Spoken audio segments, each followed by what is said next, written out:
కొండపిండి ఆకు.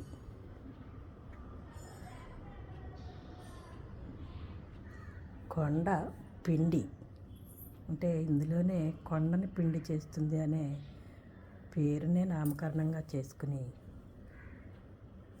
పెరుగుతుందండి నేల మీద ఈ మొక్క. ఎంతో మెడిసినల్ ప్లాంట్.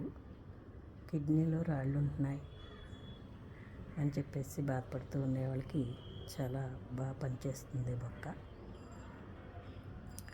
నెలకి 3 సార్లైనా వండుకొని తింటే చాలా ఆరోగ్యానికి మంచిది. నేను తోటకూర ఇచ్చాను మా పక్క వాళ్ళకి.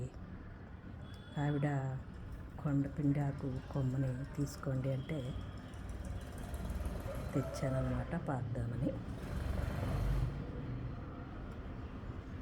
చాలా గుండ్రంగా చక్కగా బాగుందండి చూడడానికి కూడా. పిచ్చి మొక్క అనుకోకుండా ప్రతి మొక్కని పెంచగలిగితే అదే మెడిసినల్ ప్లాంట్. అందుకని సంతోషంగా పొగుడుకుంటూ పెంచుకోవాలండి. పిల్లల్ని ఎలా అయితే పొగిడితే ఎంత చక్కగా పెరుగుతారో అలాగే మొక్కలు కూడా చాలా ఆనందంగా పెరుగుతాయండి.